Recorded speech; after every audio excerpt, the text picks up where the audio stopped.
जय गुरुदेव। सबसे पहले युग परिवर्तक परम सत बाबा जय गुरुदेव जी महाराज, इनके चरणों में अरबों खरबों प्रणाम। ईश्वर भगवान और उनके दृश्य अदृश्य शक्तियों को भी कोटि कोटि प्रणाम। आदरणीय अन्ना जी, दादाजी और हमारे आदरणीय तारधारी जगदीश जी और शशि जी को भी मेरा प्रेम पूर्वक जय गुरुदेव। साथ ही साथ यहाँ पर उपस्थित हमारे कामतवाड़ी गांव के ग्रामस्थ सभी माता पिता भाई बहनों को और दूर दराज से आए हुए सभी विभिन्न संगतों से आए हुए माता पिता भाई बहनों को बड़े प्रेम के साथ जय गुरुदेव।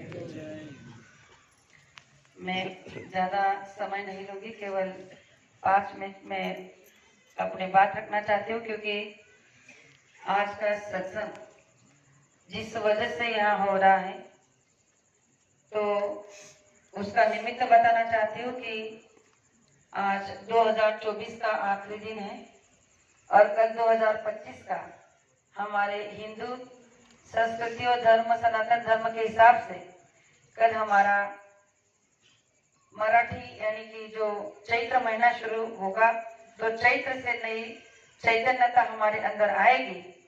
तो ये नया साल का नया कार्यक्रम कल भी होगा। सुबह सूर्य वंदना होगी, अन्ना जी संकल्प लेंगे। तो ये बड़ा ही पवित्र और पावन ऐसा महापर्व ये चल रहा है। 23 मार्च से लेकर 30 मार्च तक मुक्ति दिवस जो हम आप सभी प्रेमी पूरे भारतवर्ष में अपने अपने जिले गांव कस्बे में मना रहे हैं, तो ये हमारा आपका परम सौभाग्य है।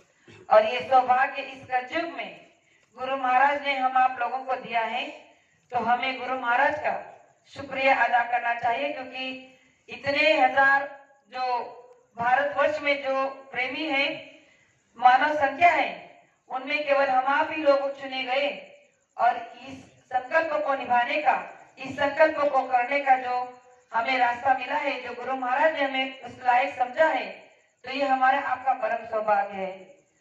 मैं केवल एक ही छोटा सा उदाहरण देकर अपनी सेवा को विराम देना चाहूंगी।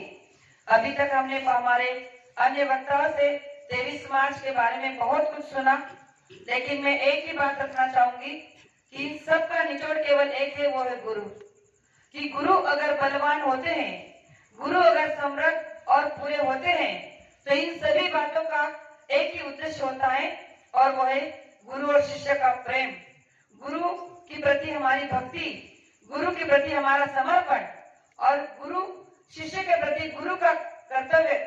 तो गुरु महाराज ने कहा कि इस संसार में अगर आपको मानव जन्म मिला, उसके बाद में अगर आपको पहुंचे हुए महात्मा का दर्शन मिला या उनसे नाम का दान मिला, तो समझ लेना कि आपका परम सौभाग्य है।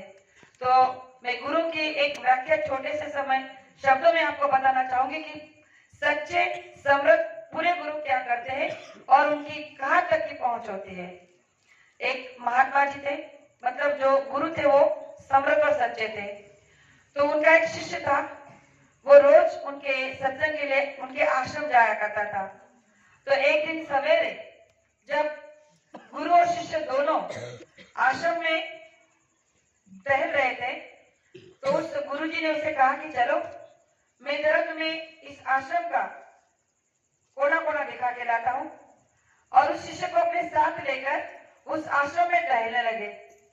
अब टहल रहे थे कि अचानक उस आश्रम के एक हिस्से में एक बहुत बड़ा जहरीला सांप वहां से गुजर रहा था। तो जैसे ही सांप को महात्मा जी ने देखा, संत ने देखा, तो अपने शिष्य से कहने लगे कि अरे देखो कितना सुंदर प्राणी है। क्या कहा?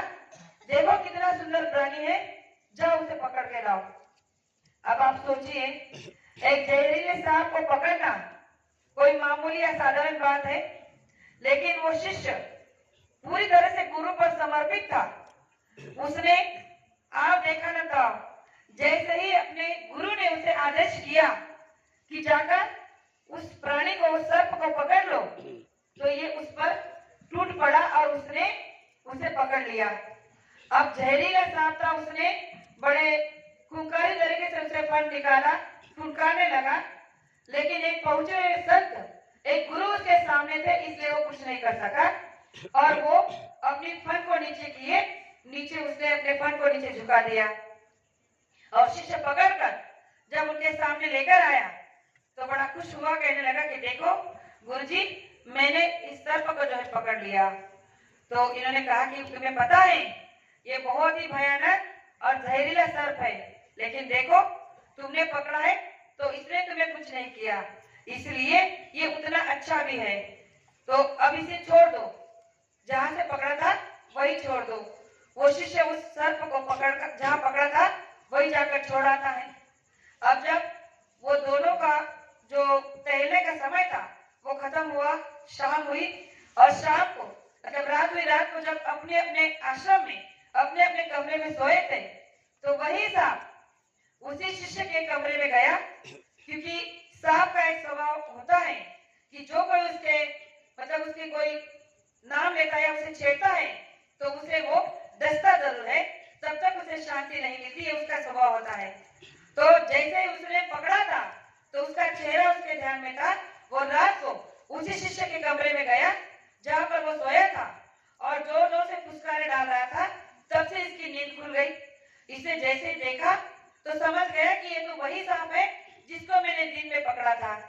अब उस समय जब उसने पकड़ा था तो उसके गुरु ने उसे कहा था कि तुमने इस जहरीले सर्प को पकड़ा तो तुम्हें भय नहीं लगा? तो उसने कहा था कि मुझे इससे भय किस बात का, क्योंकि आदेश आपका था तो भय भी आपको लगना चाहिए। मैंने तो केवल आदेश की पूर्ति की है, आपकी आज्ञा का पालन किया है, इसलिए मुझे इससे कोई भय नहीं। अब वो बात उसे याद आई और उसे फिर से उस सर्प को पकड़ने की कोशिश की, लेकिन इस बार गुरु सामने नहीं थे, इसलिए उस सर्प ने जो उसे दंश कर दिया, उसके हाथ में जो अपना जहर छोड़ दिया। लेकिन जैसे उसे सांप ने काटा तो उसने अंदर ही अंदर अपने गुरु का स्मरण किया, अंतर मन से गुरु को याद किया और उसका दर्द जो है खत्म हो गया और फिर वही सो गया। सांप वहां से चला गया। जैसे सवेरे हुआ वो जल्दी से उठा और जाकर ये खुशखबरी अपने गुरु को बताने लगा कि गुरुजी, आपको पता है कि रात को क्या हुआ? तो गुरुजी ने पूछा कि क्या हुआ? कहने लगा कि जो सर्प मैंने सुबह में पकड़ा था वही रात को मेरे कमरे में आया था और देखो उसने मुझे हाथ को काटा भी, लेकिन मुझे कुछ नहीं हुआ। उसने जैसे ही कहा कि उसने मुझे काटा भी लेकिन हाथ को कुछ नहीं हुआ, देखो मैं जैसे कि तैसा हूँ। जैसे उसने कहा तो उस शिष्य के सामने गुरु उठकर बैठ गए और कहने लगे कि तुझे कैसे कुछ होता, क्योंकि जो भी होना था वो तो मुझे हुआ है। उन्होंने अपना हाथ आगे करते उसे दिखाया कि देखो जो सर्प ने तुम्हें काटा था, जो दंश तुम्हें किया था वो तुम्हें नहीं, क्योंकि मुझे काटा। देखो मेरा हाथ उस जहर से नीला पड़ गया है। और जैसे ही शिष्य ने देखा तो आंखों से धारे बहने लगे, क्योंकि उन्होंने कहा कि भले ही मैं सामने नहीं था, लेकिन तुमने जैसे ही तुम्हें सांप ने काटा तो तुमने केवल मेरा नाम लिया, अंतर से मुझे पुकारा और इसीलिए मैंने तुम्हारी संभाल की। तो जैसे ही अपने गुरु के वचन उसने सुने तो उसके आंखों से धारा बहने लगे और जाकर चरणों में गिर पड़ा और सो कहने लगा कि ऐसे गुरु अगर संसार में मुझे मिले हैं तो मेरा परम सौभाग्य है।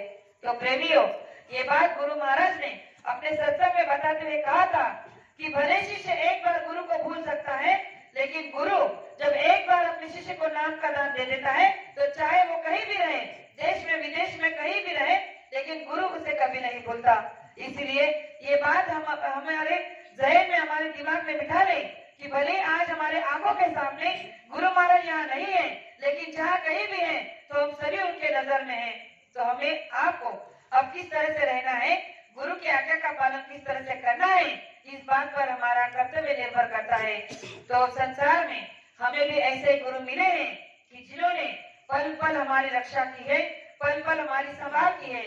और जो गुरु महाराज का ब्रज वाक्य है कि एक बार जिसको मैं नाम का दान दे देता हूँ तो उसकी जीवात्मा की डोरी अपने हाथ में ले लेता हूँ, तो जीते जी भी और मरने के बाद भी मैं उसकी संभाल कर लेता हूँ। तो इसके कई सारे प्रमाण हमारे संगत के बीच में है। कहने के लिए बहुत सारी बातें, लेकिन समय का अभाव है, इसीलिए दो बातें आपके सामने रखी।